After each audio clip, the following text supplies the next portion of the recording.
I'm the Magicest. Chapter 8. Let me ask you something. All of the magical girls and boy were there to hear Homura's important announcement, but they didn't seem to care at all. Homura shrugged like a devil. Obviously, if nobody cared about the incoming threat, it was their own fault. She skipped away, with Madoka still clinging on like a backpack. Sayaka still wanted to fight Kyouko, but Mr. Vaken was standing in between them, playing Call of Poppy on his Super Game Boy. But Kyouko knew better, and jumped over Mr. Vaken using her jumping powers. Such an action shocked Sayaka and made her unable to defend herself. That gave Kyouko time to deliver a snappy one-liner. Hey Sayaka, let me ask you something! Then she slammed Sayaka on the head with the flat side of her blade, knocking her unconscious. Kyouko smiled. Now, the next witch's jelly bean would be hers for sure. Kyubei poked his filled head in when he saw Sayaka's limp body, but was a little disappointed in Kyouko for not slicing her head off like she would have done to mommy. Hey Kyouko, check her pockets for cash. Upon inspection, Kyouko saw that Sayaka had 3 golden coins and a paperclip. As expected, she ate them. Madoka was taken home by Homura, and still nobody else in her family had returned from their trips, so she remained pretty lonely.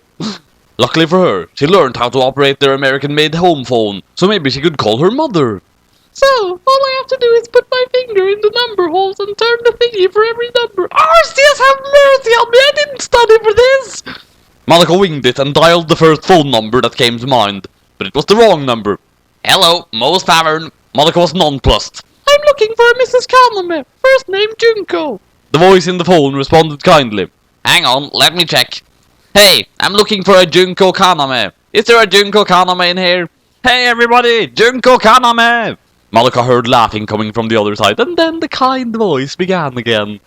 Listen you, when I find you, I'm gonna shove some termites in your ears and stick some chopsticks up your nose, you little sack of... Madoka dropped the receiver down like it was hot. She came to the conclusion that her mother was far too busy with her job to talk to Madoka. But it was okay. Madoka knew her mother so well that she knew exactly what her mother would say. She did her mother's hairstyle and an impression of her voice. Madoka, what's the matter?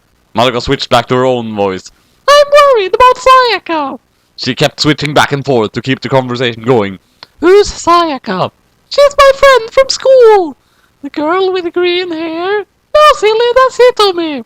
Oh, what's wrong with Sayaka? She's moody and she has Arnold accent now. What? Never mind. Well, if you want my advice, you should make some new friends. Also eat more of Mr. Vaken's bacon and eggs. Didn't Mr. Vaken tell you to say that to me? Mr. Vaken was summoned to the room at the mention of his name. He was tired of Madoka hogging the spotlight. After all, he was a lot magicer than she was. Madoka, stop talking to yourself. The doctor said he was tired of that shit. Madoka frowned thoughtfully. He was right, but what was she going to do about Sayaka? And why did Homura flip her hair so much, she wondered. Life sure got a lot more complicated when she met Kyubei. Madoka hated Kyubei for not going into the Pokeball she brought for him. She thought it over, and the best thing to do was to assassinate Kyosuke, so that Sayaka would not have anything to obsess over. But since she had no way of doing so, she needed the help of someone she could trust. A magical boy, maybe? She knew who would be best suited for the job. Sayaka, can you help me assassinate Kyosuke, the handsome boy? But Sayaka was still unconscious and slumped on the front door of her house. How did Kyoko know where to leave her? Oh well, Madoka thought. I'd better ask someone else, like Kyubei. And then Hitomi was dumbfounded at Madoka's request to help her assassinate Kyosuke.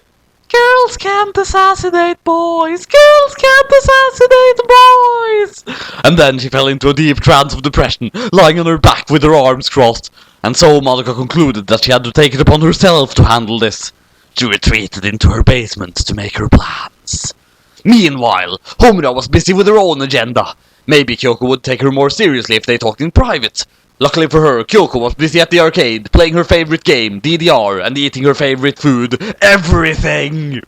Kyoko started up a 2-player song by accident, so Homura danced with her while making her point.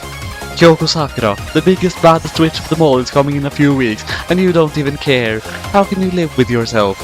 Kyoko replied through a mouthful of orange peels. I don't know, lol. They passed the song with a winning score. Homura flipped her hair, chose the next song, and continued the game. Don't you care about what happens to Madoka Kaname? she said while slamming her feet upon the arrow pads in a rhythmic manner.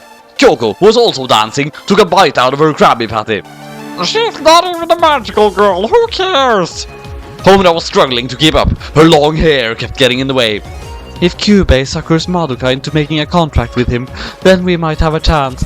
But that would be... Homura did the goat horns gesture to go with the end of the second song. Bad sucker! Kyubei was busy playing on the crane machine, trying to win himself a plush lobster. Homura, stop being such a wet blanket. If Madoka makes the contract with me, she will make sure that there are no more witches to bother anyone, right? But Homura knew the truth. With a flip of her hair, she jumped out of the building and disappeared. Kyouko put a dollop of barbecue sauce on her pancakes and ate the sandwich in one bite, savoring the flavor of the maple syrup. Who cares about Madoka? Sayaka's the real main character of this show. Kyubei blew bubbles out of its horn-rimmed pipe. Indeed.